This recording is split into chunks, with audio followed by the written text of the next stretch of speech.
Finally, community and place factors of safety and segregation play a role in upward mobility.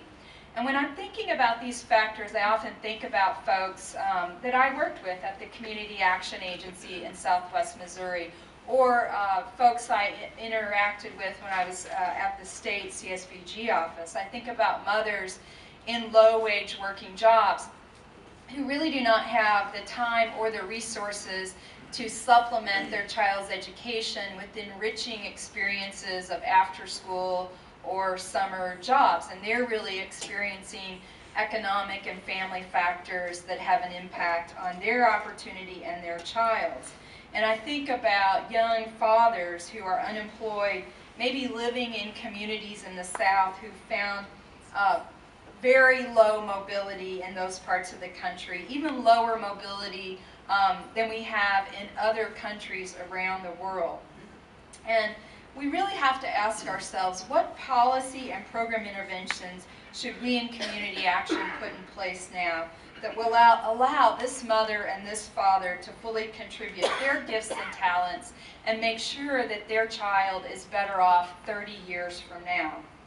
Moving forward, we are in a position to help America address the defining challenge of our time, inequality and mobility. And I think that to do that, we have to really think about how we strengthen our community action movement to be more efficient and more effective, and that means strong agencies at the local level, strong state offices, and a strong federal office of community services.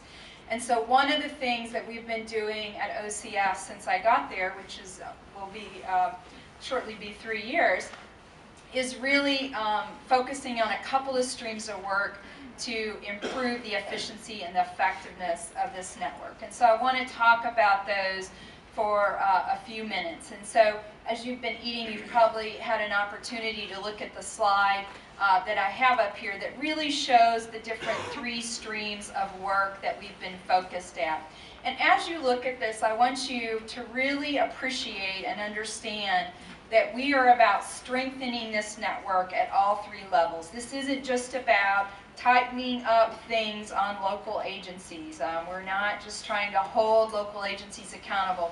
We also intend to put in measures to hold states accountable and OCS. And I often joke that my colleagues back at ACF probably think I'm crazy saying that we're going to have our office be accountable. But that's only right. And I can tell because I have the rare vantage point of being somebody who has had opportunity to observe from all 3 levels that each plays an important role, and the stronger each level is, the better this movement will be. And if we want high quality, good services for low-income people, we have to have a strong movement and a strong network. And quite frankly, when you look at some of the statistics I mentioned about inequality and the lack of mobility, this is a very wicked, troubling problem. And we've got to improve our efficiency and our effectiveness. I call it exponentially improving our impact if we're going to really get the needle moved on this problem of poverty. So the first thing that we've been doing, which I have a lot of sense that you probably know the most about, is the organizational standards effort. And you're blessed to have Denise Harlow here with you this week. There's not anybody on the planet that probably knows more about community action organizational standards than Denise. We have a lot of thanks to give her and the Community Action Partnership for leading a very collaborative, engaging process. Just the process that we went through to develop these organizational standards for community action embodied the community action vision and values, I think. It was very maximum feasible participation. And so I think the success of those organizational standards will be achievable because of the way that we develop those. So OCS put out a draft IM a couple months ago indicating that States have authority to implement these organizational standards. We're reviewing, we got a lot of rich comments about the implementation. Didn't get so many comments about the content, and I think that's because people are pretty comfortable with the content. And our plan is to issue a final IM this fall that sort of tries to answer some of the questions that people put forward about implementation. As you saw in our IM, we indicated that this has to be a collaborative process between states, community action agencies, and state associations. I know that probably won't be any problem here in Iowa because the state and the agencies and the association have a good, solid relationship. But for that to succeed, states are going to have to work with their agencies. Right now, the Office of Community Services does not have authority to implement these standards nationally. That would take changes in the legislation. That is our legislative proposal to pursue that, but for the time being, we're proceeding on our administrative authority. We think that that will certainly strengthen and make sure that we have a strong foundation in community action agencies to be efficient. The second stream of work that we have really been focused on is around state and federal accountability measures.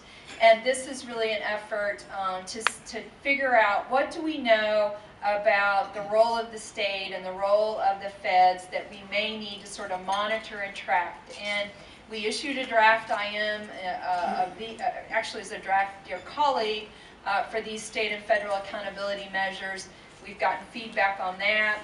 We have also assembled some state CSBG office folks and some state community action folks to kind of rework these measures based on some feedback that we have.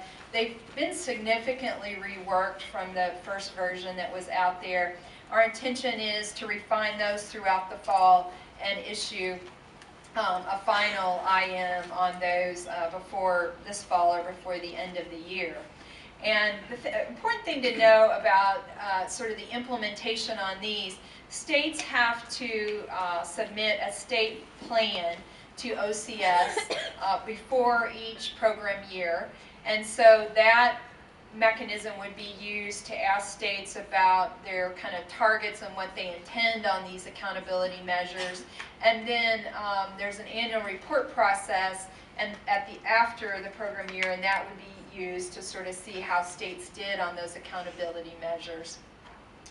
These measures are really about engagement in the state plan, states getting money out on time, monitoring, reporting. I wouldn't say they're all outcome oriented. There's some output stuff in there. So we're sort of calling them accountability measures because it is about accountability, but there's certainly a mix of outcome and output. And then finally, the third stream is really about Roma Next Generation. And it really has focused on looking at developing a theory of change for community action, and then looking at the national performance indicators and how we collect that information and how we analyze it to determine if it really tells the story that we want to tell about community action and that it helps us achieve high quality services for families, low-income people, and communities. Does it give us the information we need to know, are we really having an impact on people? Are we really contributing to change people's lives, to change communities? That process, I have to say, is a pretty challenging process. We have 1,000 community action agencies and all of the states, and sort of figuring out how we can get this kind of data refined is a bit of a challenge. But we're, I think, making some breakthroughs in Jovita is, probably knows more about this than anybody on the planet. We've, I think, got a lot of good groundwork laid with the theory of change and are now sort of refining. There's been some piloting of some NPIs and some analysis of agencies that provide comprehensive services like we just recognized here in Iowa. And we really think that we will be able to have a dear colleague or draft IM on this out before the end of the year, certainly.